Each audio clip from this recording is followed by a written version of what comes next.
It's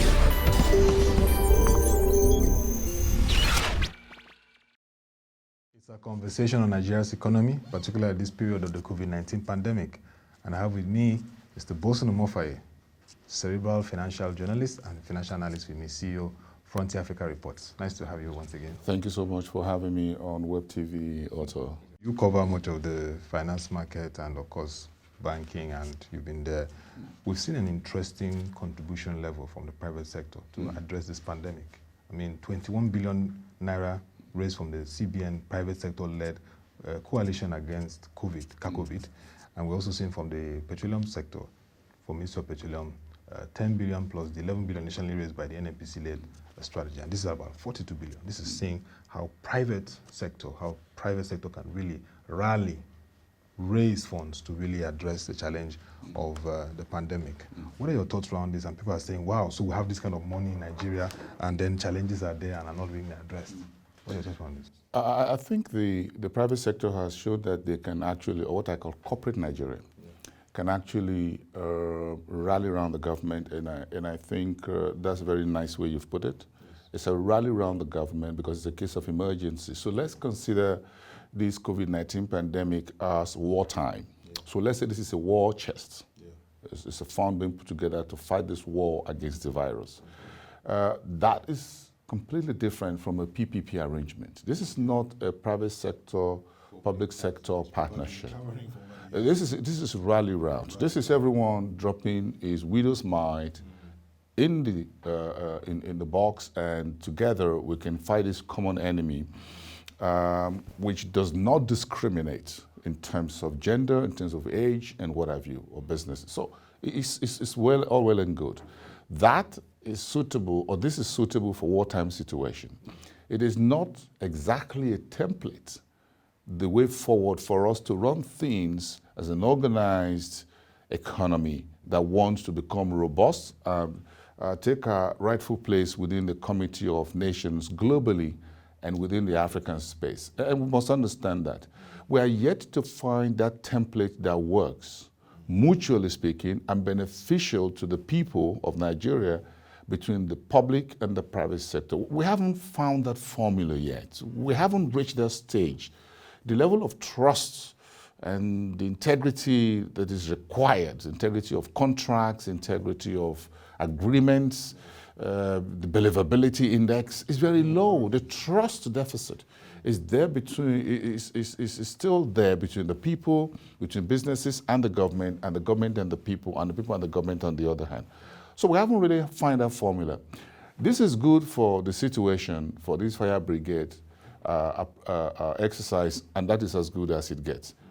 But does this mean that we can maybe use this opportunity to start talking to each other and devise and use this to draw up a template of what we can do together between the public and the private sector? What this means, as the word on the street goes, is that yes, the money is there, institutions have this money, but this is a wartime situation and we all help our neighbor to fight the fire so that it doesn't get to my house. That is what a fire situation in the neighborhood calls. So everybody's good guy. Everybody's a good guy. When this is over, will everybody still be the good guy? Will the government remain the good guy? Okay? So where's the policy moving forward? That is a different conversation that we should be having about this money. And it is not about us fixating on the size of the money. Oh, there's 40 billion. Oh, there is 40 million. Oh, there's so much money there. It's not just about the money. Money had never been Nigeria's problem. We've never had money problem in Nigeria. We always had problem with how judiciously we spend this money and in the interest of every tribe and tongue and people within the space called Nigeria. The equitable distribution of the national wealth is the problem. The equitable distribution of positions, political space, elected offices, appointed offices, good governance, the round peg in a round hole for policies, for positions, that has been our problem. The collectiveness of policy decision-making, inclusive policy-making. We talk about financial inclusion. We're not talking about policy inclusion. Do we include everybody? But when we get to policy making, we begin to discriminate. Ethnicity, nepotism, whatever, tribalism. That has been the bane of Nigeria. It's not the size of the money. So, look, there has to be honor among thieves. When there is honor among thieves, what happens is that if you broke a bank and you find 1 naira, everybody shares the 1 naira equally. But the problem occurs when you rob the bank, the place, and you find only 1 naira, only one individual wants to take the 1 naira away. So there must be honor among thieves. There must be honor among the various ethnic, religious, whatever groups in Nigeria. If we don't come around the table with a mindset that we're all equal, that mindset of inequality, that some tribe or section of the country should be secondary to the other in terms of who takes what position, how these policies are designed and delivered and implemented. Once we have that mindset at the back of our mind, even if you put $500 billion on the table, it will go up in a blaze of glory. You won't find the money. It just filter away, and you won't be able to lay your hands on a single tangible thing that we've done with it. Otto. That's very critical to hear at this time. And then that comes to the issue of policy, central economic planning. I mean, strategy, articulation of an economist was saying recently, we need to articulate the direction so people can say, okay, we put so and so for this, like you said yesterday, industrialization, strategy. People can say, okay, I'm putting in 2 billion for the next 10 years. People can key into it. When you look at our economy, we see that, yes, we have an economic advisory committee set up by the president. We also have now the vice president heading economic sustainability committee. We have several committees around the economy. Where's the place of this central economic planning where we have a clear signal and that this is the pathway for the country? Well, the way you narrate it is very good. It's emblematic of who we are. We believe in committees. We like many committees so that everybody seems very busy and everybody seems to be working. In wartime situations and in emergency situations we are presently, of course, even in Europe after the Second World War, there were arrangements to have certain institutions in place like the IBRD, the Bank for the Construction and the Building of Europe and all of that. So you have certain institutions that may emerge from this emergency situation and may endure, okay? But taking everything on board, what is the template or what lessons are we learning from this COVID pandemic that will help us run the economy better?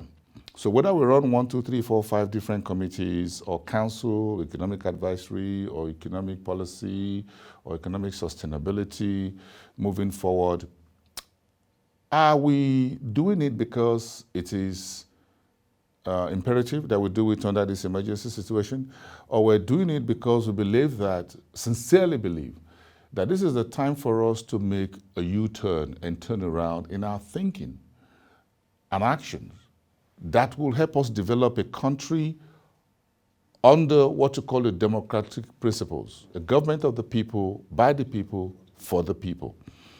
If this is self-preservation of the elites and those who are in government, then this COVID will be over and we're back to square zero. Now, we need to think very deeply about this. And this is where the main focus should be. And while we sympathize with those who are infected and those who have recovered and those who may have lost their loved ones under this virus, we need to think for the future. So, thinking long-term is how do we position for ourselves? For example, what I heard this morning, the folks in East Africa and Uganda, for example, are saying, look, how much of delay or impact would the COVID-19 have on the new EFCFTA, which was to begin in July? Now, they're already having a future conversation in Uganda. Other countries are thinking long-term. They're already taking this COVID on board and look at the bigger picture of what they will continue to do to meet the July 1st, 2020 EFCFTA takeoff. So it is not enough for us, and it is good that the government has an economic sustainability council around this COVID. We need more articulation of what that means. Will it help us to design a new economic program for Nigeria that will help us resolve some of the issues. And how do we finance that moving forward as well? How do we get the private sector now that are contributing billions of naira, and some individuals as well, who are contributing their wealth, philanthropy, whatever, into this? How do we aggregate it all? Mind my words, not aggregate the money, but aggregate ideas and solutions that are coming from corporates and individuals to develop a blueprint, a document that is actionable moving forward for the benefit of everyone, so that we don't end up fight this COVID like we did Ebola, and after that, life just continues. We just pack up the kits and everything. I told them, put them in a warehouse, and we wait for the next one, and life just go on. So are we building new systems and structures that will help us create jobs, that will help us raise our national productivity, that will help us fix logistics and infrastructural problems that we have? If we're bringing this money from the World Bank, the IMF, and EFDB and other sources, we should understand that, look, once you finish fighting the fire and you need a glass of water, you need to have it. Yes. So when you are fighting fire with water and what have you, you need to think of the water folks are going to drink after the fire has been put out. So, for example, part of this money we're bringing is about $3.4 billion from the IMF. Yes. That is not a loan, and let me clarify that for Nigerians. As been explained by the finance minister, we are drawing down Nigeria's contribution into the IMF. So Nigeria is not entering any program of loan with the IMF. So we need to clarify. So about 3.4 billion of this, about $7 billion, is Nigeria's money. But let me now sound a note of warning and caution. Once we draw down this $3.4 billion, our account with IMF goes to ground zero. Ground zero.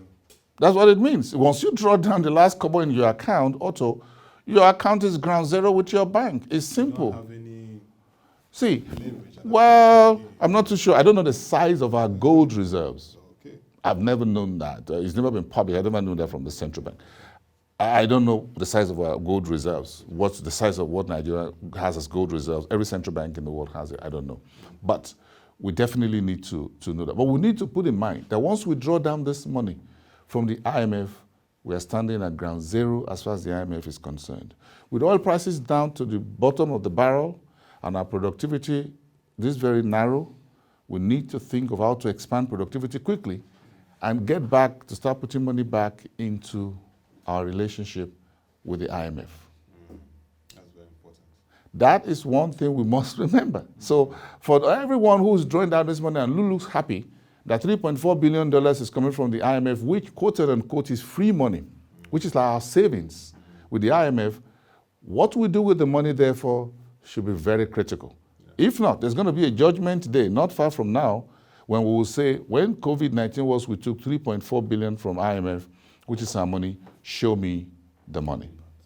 Show me impact. And same thing goes to the $150 million that has been drawn by the president from the Sovereign Wealth Fund to support the FAC allocation across states. Fiscal support is important.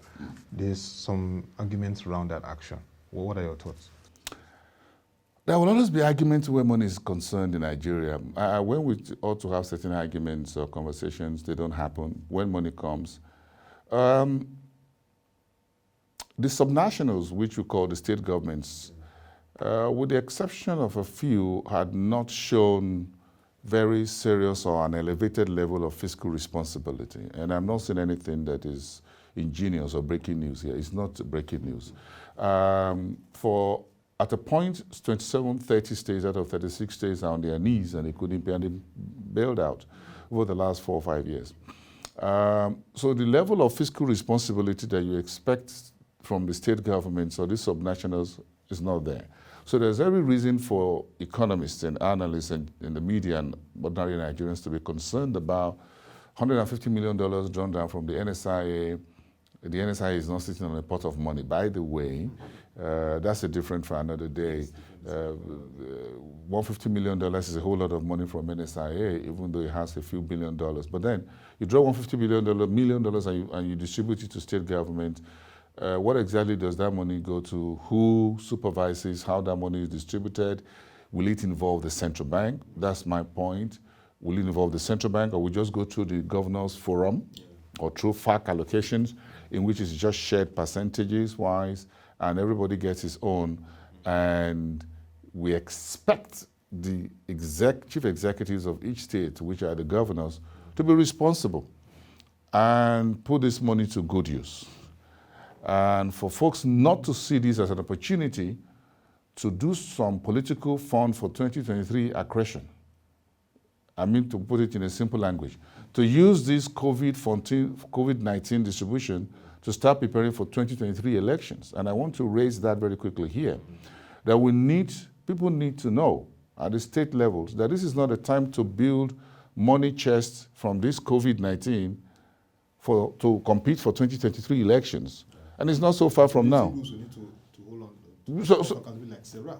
Thank you. It's good for everyone the government at the center, in particular the Ministry of Finance and other fiscal responsibility agencies, to be sure that state governors and House of Assembly, by extension, don't use this money as an opportunity for political ambitions for those who want to build a very strong vault of money ready to fight their political opponents in 2023. We need to make that very clear and through the front door right now to everyone. This money is for the benefit to build buffers, make sure and ameliorate the suffering of the people, and for some that are already saying they can't pay or they cannot afford the new minimum wage of 31 or 30,000 to be able to pay, and at least provide some measure of relief in their own domain across the states.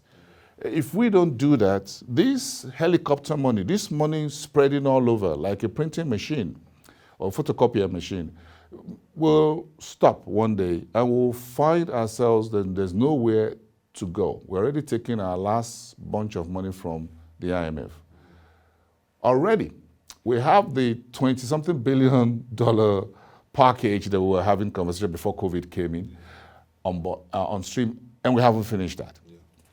So we're going for this round of money. So it's a panic situation. It's a very tight situation. We're under a pressure, but we must do with clear head and transparency that it deserves, and measures that are properly put in place by the agencies of government that can ensure that to happen at both federal, state, and local government levels. Thank you very much, Boason. So much to discuss, but we'll keep having this during the weekend, even during this lockdown period. Thank you. I appreciate how you're having me. So that will be all for this conversation around the Nigerian economy this COVID-19 period. Continue to join www.proshng.com to get updates for our market reports analysis as it concerns the pandemic and our economy. Till we come your way again, thank you for watching. Have a nice day.